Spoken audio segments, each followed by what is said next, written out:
Hello everyone, welcome to learning with Gautam YouTube channel. तो आज की इस वीडियो हम करने वाले हैं बिहार एसटीटी के लिए म्यूजिक के यानी कि संगीत के महत्वपूर्ण प्रश्न को, जो कि आपके आने वाले एग्जाम के लिए काफ़ी ज़्यादा इंपॉर्टेंट प्रश्न रहने वाला है। तो आप लोग वीडियो को अच्छे से ध्यानपूर्वक और लास्ट तक जरूर देखिएगा। तो चलिए शुरू कर लेते हैं फर्स्ट क्वेश्चन से। और पहला क्वेश्चन है हमारा, तबले पर दोनों हाथों से बजने वाले वर्ण कौन से हैं। तबले पर किस चीज़ पर? तो तबले पर दोनों हाथों से बजने वाला वर्ण कौन सा है? तो धी जो होता है ये तबले पर बजने वाला दोनों हाथों से वर्ण है, यानी कि ऑप्शन इसका सी हो जाएगा।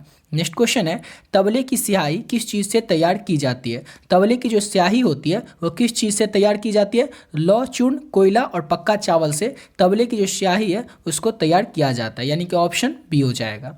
नेक्स्ट क्वेश्चन है हमारा, तबले की पुड़ी बनाने के लिए किस जानवर की खाल का प्रयोग किया जाता है। तो तबले की जो पुड़ी होती है उसको बनाने के लिए बकरी की और ऊँट की जो खाल होते हैं, यहाँ पर बकरी दिया हुआ है लेकिन बकरी और ऊँट दोनों की खालों का प्रयोग किया जाता है तबले की पुड़ी बनाने के लिए, यानी कि ऑप्शन सी हो जाएगा।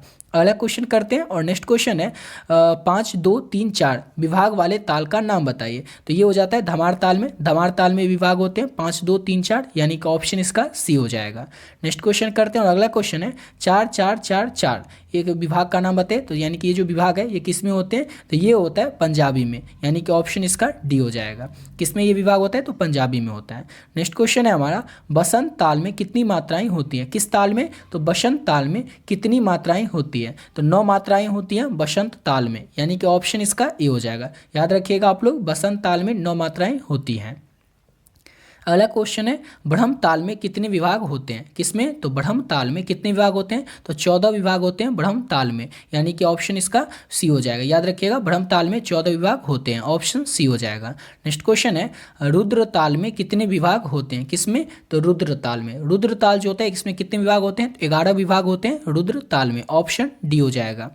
नेक्स्ट क्वेश्चन है हमारा, लक्ष्मी ताल में कितनी मात्राएं होती हैं। किसमें? तो लक्ष्मी ताल जो है इसमें कितनी मात्राएं होती हैं? तो 18 मात्राएं होती हैं लक्ष्मी ताल में। याद रखिएगा अच्छे से आप लोग, लक्ष्मी ताल जो होता है इसमें 18 मात्राएं होती है, ऑप्शन सी हो जाएगा। नेक्स्ट क्वेश्चन है, पाश्चात्य स्वर लिपि पद्धति में कितने प्रकार की स्वर लिपियाँ आती हैं। किसमें? तो पाश्चात्य स्वर लिपि पद्धति में कितने प्रकार की स्वर लिपियाँ जो होती हैं वो आती है। तो 4 प्रकार की स्वर लिपियाँ आती है पाश्चात्य स्वर लिपि पद्धति में, यानी कि ऑप्शन इसका ए हो जाएगा। अगला क्वेश्चन है, डू री मी फ सोल ला सी किस पद्धति का स्वर लिपि है। ये जो देखे डो री मी फ सोल ला सी, ये जो है किस पद्धति का स्वर लिपि है। तो ये जो है ये सोल्फा स्वर लिपि पद्धति का स्वर लिपि है, यानी कि ऑप्शन इसका ए हो जाएगा। इंपॉर्टेंट क्वेश्चन है, अच्छे से याद रखिएगा। नेक्स्ट क्वेश्चन करते हैं और अगला क्वेश्चन है, स्टाफ स्वर लिपि में स्वरों को किस चिन्ह का प्रयोग होता है। यानी कि स्टाफ स्वर लिपि में जो है उस 4 ऑप्शन में सबको बताना है उसमें किस चिन्ह का प्रयोग किया जाता है। ये 4 चिन्ह दिया, चारों में आपको बताना है। तो इस तरह का जो बी टाइप का जो चिन्ह होता है उसका प्रयोग किया जाता है स्टॉप स्वर लिपि में। अच्छे से याद रखिएगा को कौन सा चिन्ह होता है, तो इस प्रकार का चिन्ह होता है, देख सकते हैं। नेक्स्ट क्वेश्चन करते हैं और अगला क्वेश्चन है हमारा, स्टॉप स्वर लिपि में कोमल स्वर दिखाना हो तो क्या लिखते हैं। देखिए स्टॉप स्वर लिपि जो होता है अगर उसमें हमें कोमल स्वर दिखाना होता है तो हम कौन सा साइन लिखते हैं, किस तरह का साइन लिखते हैं। तो ये देखिए सेम इसी तरह बी टाइप का साइन को लिखते हैं, यानी कि ऑप्शन सी हो जाएगा। अगला क्वेश्चन है, स्टॉप स्वर लिपि में कितनी लाइनों का प्रयोग किया जाता है। तो स्टॉप स्वर लिपि में जो है 11 लाइनों का प्रयोग किया जाता है, यानी कि ऑप्शन ए हो जाएगा। याद रखिएगा अच्छे तरीके से, स्टॉप स्वर लिपि में 11 लाइनों का प्रयोग किया जाता है। अगला क्वेश्चन है, पंडित रामचंद्र मलिक का जन्म कहाँ हुआ था। पंडित रामचंद्र मलिक जो है इनका जन्म कहाँ पे हुआ था। तो इनका जन्म बिहार में ही हुआ था, पंडित रामचंद्र मलिक का जन्म, यानी कि ऑप्शन बी हो जाएगा। अगला क्वेश्चन कर लेते हैं और नेक्स्ट क्वेश्चन है, पाश्चात्य संगीत किस पर आधारित है। पाश्चात्य संगीत जो है या किस चीज़ पर आधारित है। तो ये आधारित है देखिए हार्मोनी पर भी, टाइम सिग्नेचर पर भी और स्टॉप नोटेशन पर भी, यानी कि ऑप्शन इसका डी हो जाएगा। इन सभी पर आधारित है पाश्चात्य संगीत। अच्छे तरीके से याद रखिएगा, सभी पर जो आधारित है, यानी कि तीनों पर आधारित है, हार्मोनी, टाइम सिग्नेचर और स्टॉप नोटेशन, इस तीनों पर आधारित है पाश्चात्य संगीत, यानी कि ऑप्शन डी हो जाएगा इन सभी पर। अगला क्वेश्चन है, 2 या 2 से अधिक स्वरों का मधुरता से प्रयोग क्या कहलाता है।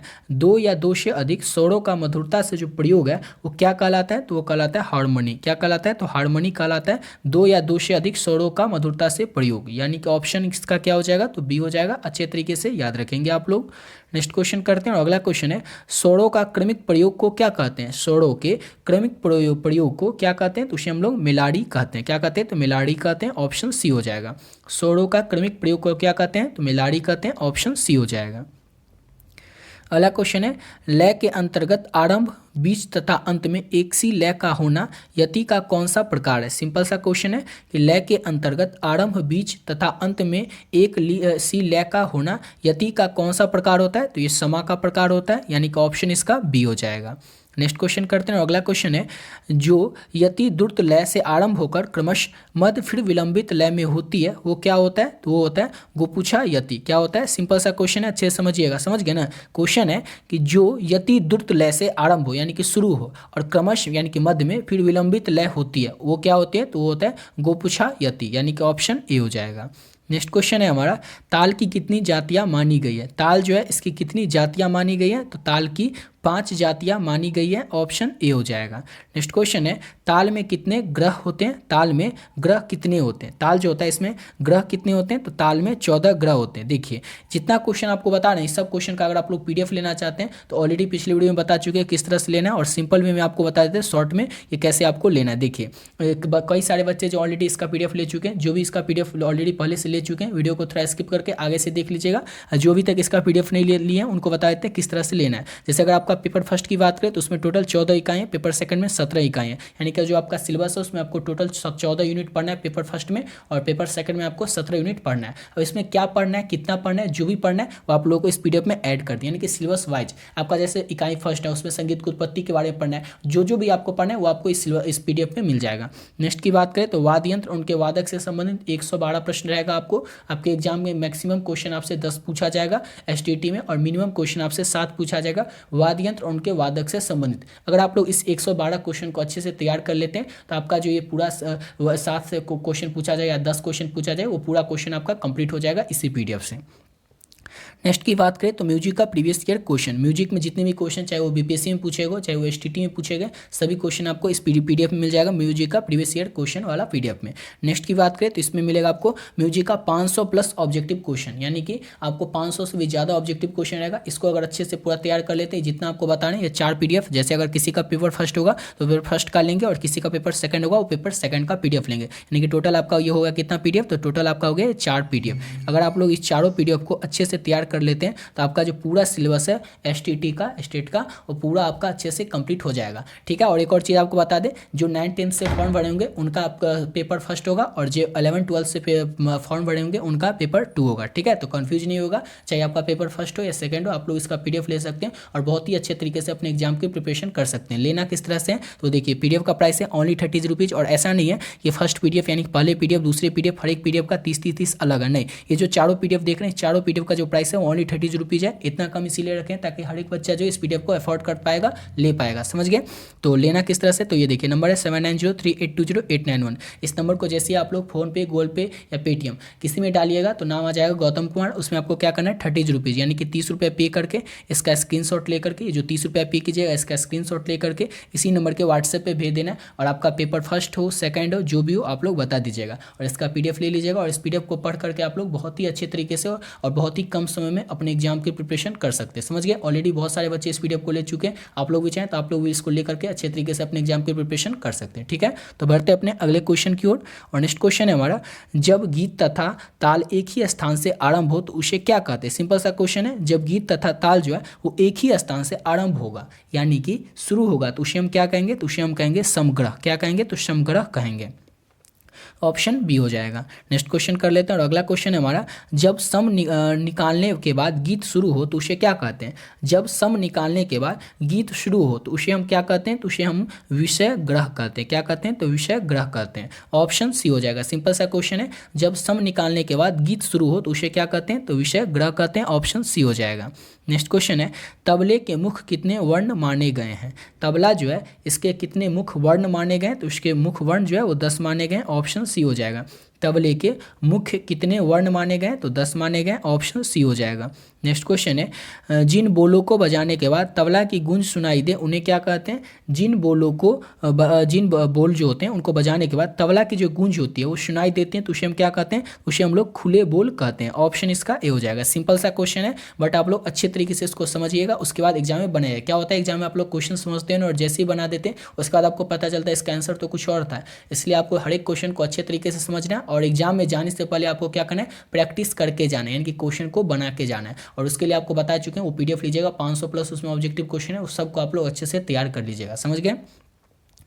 बढ़ते अपने अगले क्वेश्चन की ओर। नेक्स्ट क्वेश्चन है, जब दाएं हाथ से खुला बोल 3 तथा बाएं हाथ से गौ का बोल एक साथ बजाया जाए तो कौन सा बोल बजेगा। सिंपल सा क्वेश्चन है, बट आप लोग अच्छे से समझिएगा। सिंपल सा क्वेश्चन है, जब दाएं हाथ से, ठीक है, जब दाएं हाथ से खुला बोल 3 तथा बाएं हाथ से गौ का बोल एक साथ बजाया जाए तो कौन सा बोल बजेगा। कौन सा बोल बजेगा, तो धी बजेगा, यानी कि ऑप्शन इसका सी हो जाएगा।